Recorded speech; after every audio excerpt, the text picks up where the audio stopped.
El tema de las exportaciones, de la caída de las exportaciones, nos está preocupando a todos. Según el INEI, las exportaciones cayeron 21% en marzo. En marzo del año pasado ocurrió lo opuesto, crecieron más del 20%. Vamos a conversar ahora con la ministra de Comercio Exterior y Turismo para hablar sobre qué es lo que está sucediendo. Ministra, ¿cómo está? Gracias por venir a Rumbo Económico. ¿Qué tal? Muy buenas noches, Enrique. Yo quería comentar lo siguiente, ¿no? Efectivamente, y en el acumulado, habremos de cifras acumuladas al mes de marzo, se experimenta una caída de las exportaciones totales de 12.8%. ¿Nos debe preocupar esto? ¿Eso qué significa? Déjame explicarlo. Son menos de 1.300 millones de dólares que se han exportado en este primer trimestre comparado con igual trimestre del año pasado. Claro.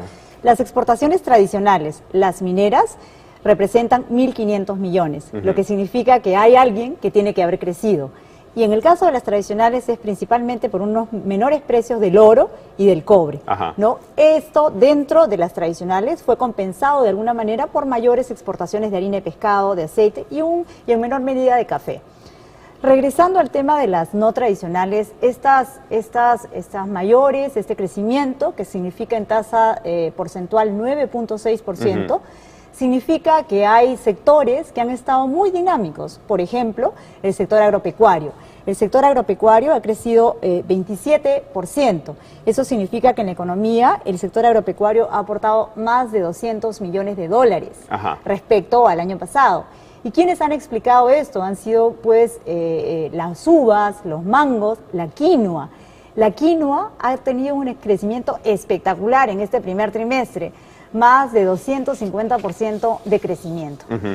Ahora, entonces, lo que usted está diciendo es que vamos primero a la parte, si quiere, a la parte preocupante, ¿no? Que la caída de las exportaciones se explica básicamente por caída de los precios de los minerales. Exactamente, a eso hay que añadirle retrasos por problemas técnicos de algunos proyectos que iban a entrar en operación, pero que están, digamos, en su etapa de maduración y luego... Recordemos que en los próximos años están entrando las ampliaciones ya totalmente de Las Bambas, de Constancia.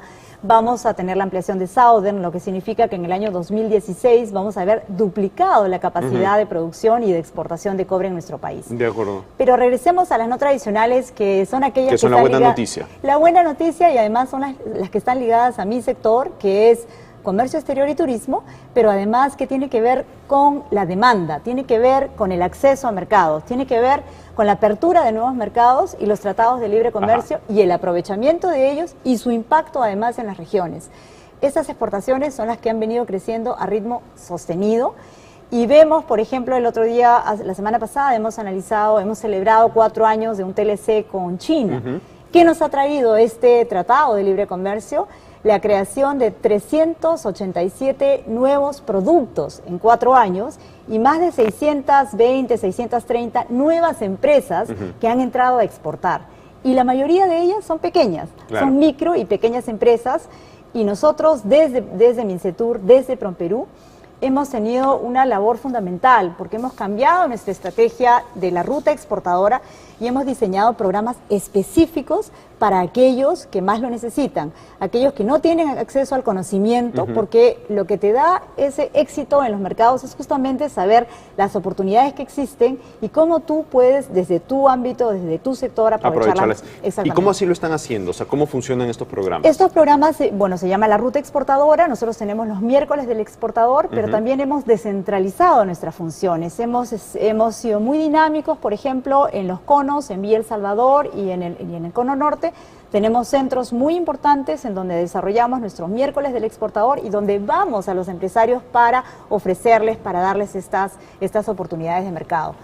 A su vez, trabajamos de la mano con los gremios. Sin los gremios, sin la perfecta coordinación y articulación con los gremios, ADEX en primer lugar, la Cámara de Comercio de Lima, la Sociedad Nacional de Industrias, todos ellos tienen sus segmentos y sus sectores de micro y pequeñas empresas a quienes les damos este servicio especial. Claro. Ahora, su sector, ministra, es un sector que básicamente lo que tiene que hacer es abrir puertas y facilitar canales, ¿no? Exactamente. Pero yo me imagino que debe ser complicado porque a veces caen las exportaciones y no tiene que ver con un problema de su sector, tiene que ver con un problema de un sector distinto, por ejemplo, o en fin, con regulaciones que afectan a todos los sectores, pero que al final detienen las exportaciones, por ejemplo, problemas, restricciones de la regulación laboral, temas tributarios, en fin.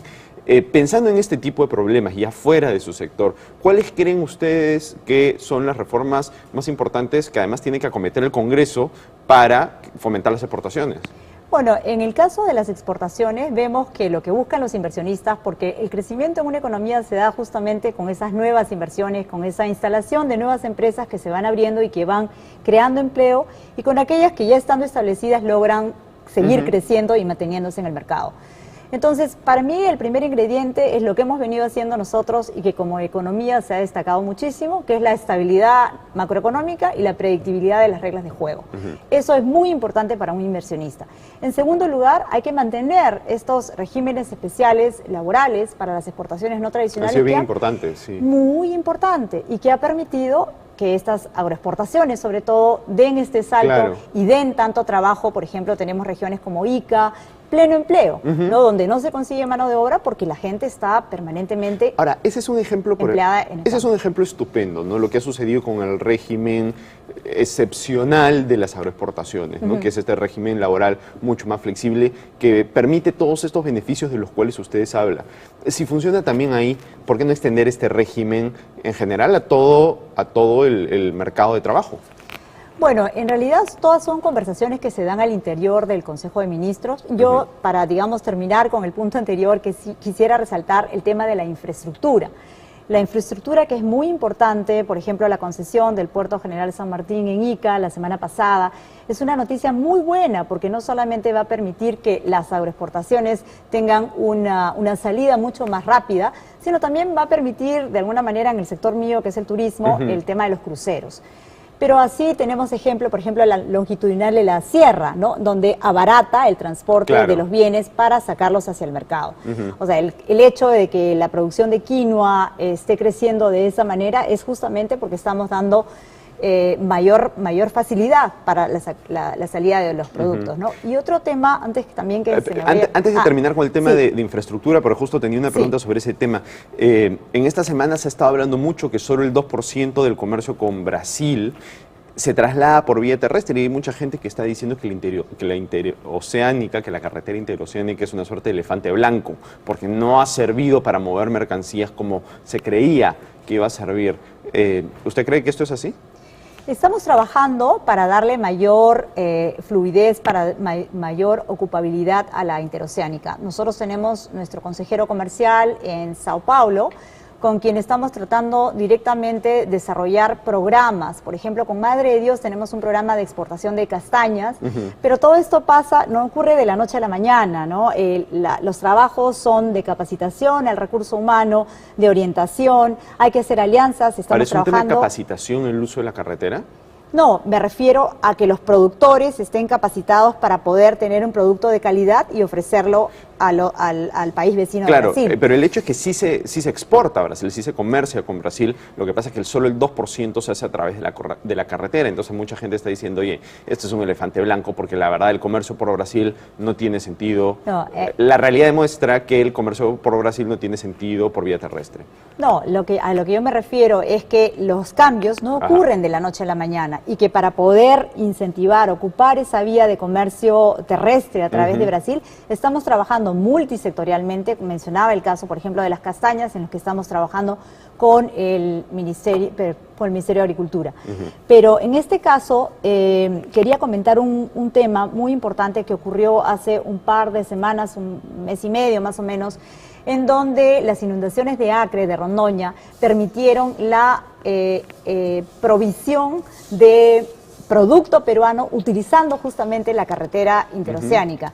Hemos transportado cemento, hemos transportado tomates, zanahorias, ajo, cebolla, es decir, productos del momento, y entonces lo que prueba ello es que cuando se establece este nexo de mercado, la carretera sí se puede usar y la carretera sí es un beneficio para todos. De acuerdo. Ministra, ¿qué es lo que sucede con las negociaciones de Turquía y con Indonesia?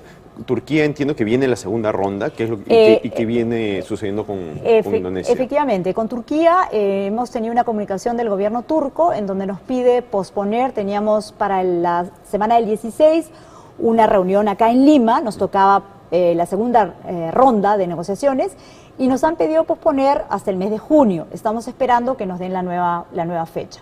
En el caso de Indonesia se hizo un estudio, el año pasado, en 2013, lo hicimos nosotros. Ellos, lo que suele ocurrir en los tratados de libre comercio es que la otra parte hace un estudio para ver la conveniencia del Tratado de Libre Comercio para ambos lados, ¿no? Este estudio lo han culminado primeros días de abril, con lo cual ellos nos estarían dando ya alguna respuesta oficial para nosotros poder, en ambos casos, formarse los equipos y poder avanzar. Perfecto. Perfecto, ministra. Muchísimas gracias. Gracias por venir al Rumbo Económico. No, al contrario. Muchísimas gracias por la invitación. Bien, vamos a una pausa y regresamos con Rumbo Económico.